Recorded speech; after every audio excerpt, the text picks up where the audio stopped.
The common concept with borrowing to invest in the stock market is that it's risky, and if the investment fails, then you can't pay back your debts and the loan sharks come after you. But if you want bigger investment returns, then borrowing money to invest will help you with that. So long as you can keep your risk to a minimum and follow a few conditions, then borrowing to invest can make a lot of sense. But before I proceed, I wouldn't borrow if you're someone who's uncomfortable with stock market fluctuations and you simply don't understand the financial math behind it. There's no need to take unnecessary risks, and just plain vanilla investing without borrowing is fine too. So here's the best way I would go about borrowing to invest in the stock market. First, find an investment in the stock market that you think will have a high predictability of making money. We want to invest in something that you feel has the highest probability of working than one that just makes the most money, because once you find something that works, you can magnify the smaller gains using your borrowings. I would essentially choose an investment where the business keeps making money in any environment.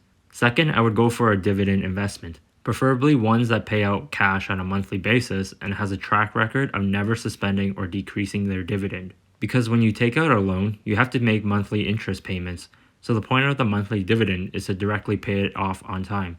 You're going to want to choose a dividend stock that has a dividend yield that is greater than the interest rate on your loan. This will ensure that the dividend can cover your interest payment, and you'll probably have money left in excess. Third, for loans, the cheapest way to borrow will be through a secured investment like your home or existing investment portfolio.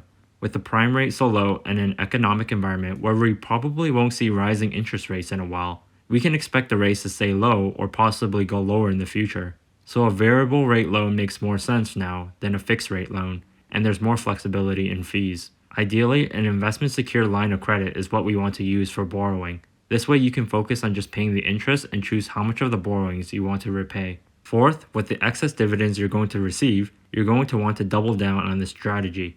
With the cash left over after making those interest payments, you want to use any cash to pay down the loans or use it to buy more stock. By paying down the loans, you're going to have less interest charges in the future, and if you decide to buy more stock, then you get even more dividends and a chance for capital gains. Either option, you get to magnify your investment returns.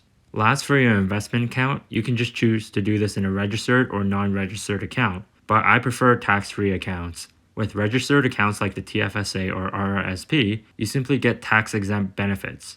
With non-registered accounts, you get taxed on your gains, but you can apply for the dividend tax credit to help reduce your tax costs and also get a break on your interest payments based on your marginal tax rate. I've left some links in the description if you need details on those tax deductions. So here's how this all might look like. I'm going to choose Choice Properties REIT as my go-to investment. There's a lot of great dividend stocks out there, but I'm going to choose Choice Properties as my example. For those that don't know, Choice Properties is a landlord for Loblaws and other big essential retailers. So long as customers keep buying from their tenants, then the business can expect to see recurring rental income. Also, Loblaws is the majority owner, so you can expect them to make rents to themselves on time. It's a pretty predictable business overall. The stock has a dividend yield of 6.3% today, has never suspended or decreased their dividend, and it's actually slightly increased it over time. Their dividends are paid monthly. For investment secured borrowing, I'm going to stick with a home equity line of credit. Most home equity lines of credit, or HELOC for short, have been going for interest rates at prime plus 1%, which means 3.45%.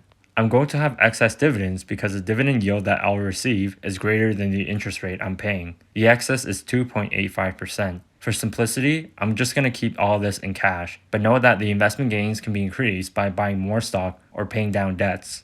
For the investment account, I'm just going to do everything in a tax-free account, or the TFSA or Roth IRA to be specific. So let's see how this works in practice. Say theoretically I have $10,000 personally, and I'll borrow $10,000 using my HELOC. So combined, I'll have $20,000 to invest, and I buy Choice Property stock in my TFSA.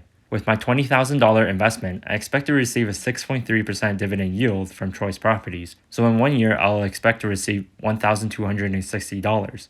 On my HELOC, where I borrowed $10,000 at 3.45%, in 1 year I expect to pay $345 in interest. Assuming no changes in the stock price, then just from receiving dividends and then paying the interest on the HELOC, I can profit $915. On my original investment of $10,000, my profit of $915 is a 9.15% return on investment. Most people would be pretty happy with this already. But let's say I'm lucky and the stock price increases in value by 5% because they plan to raise the rents on Loblaws. Then my $20,000 investment grows and my capital gains is $1,000. The capital gains on my money is a 10% return on investment. Combined with the beginning profits, in total I will make $1,915, which is a 19.15% return on investment. That's insanely good for a conservative investment. If I decided not to borrow, then my return would have only been the standard dividend and capital gain, which is 11.3%. So borrowing half the investment added 8% to my returns. But let's see how much more powerful this gets the more you borrow. Previously, we only did $10,000 of my personal money and $10,000 borrowed. Most homeowners do a 20% down payment on their homes, so let's replicate this with $4,000 of my own money and $16,000 borrowed, meaning I'll still invest with $20,000, but my borrow proportion is much bigger. I still expect the same 6.3% dividend on my $20,000 investment, which is $1,260, but my HELOC is bigger at $16,000, and borrowing at 3.45% means I have to pay $552 in interest. The profit from this arrangement is $708. On my original investment of $4,000, the $708 profit is a 17.7% return on investment. Most people would kill for this kind of gain. Again, if the stock price increased in value by 5%, then the $20,000 grows and I get capital gains of $1,000. On my money of $4,000, that's a 25% return on investment. Combined with the profits, in total I made $1,708, which is a 42.7% return on investment. You can see how doing this over long periods of time can be extremely powerful for investment portfolios. If you can strategically and safely get a 40% return on investment every year for the next decade, then you can make some serious money. Even better is if you can focus on finding a dividend stock that can keep growing its dividend over time. So long as the business is growing and the interest rates don't rise faster than your dividends, then the excess dividends will keep getting higher without doing anything, and I can use that money to either pay down the debt or buy even more stock. Although I highly doubt the interest rates will rise in a while, it's possible that I make a mistake with the company's ability to pay its dividend. If you're curious how to ensure the dividend is safe for your investment, check out this other video I made. So that's all for now. If you enjoyed what I had to say or learned something new, smash the like button and subscribe to my channel. Let me know in the comments below what dividend stock you would buy if you could borrow to invest. The most hilarious thing would be to borrow money from a bank and invest it into the very bank's stock for the dividends, which at the end would be no different than the bank ending up giving you free money to get a loan.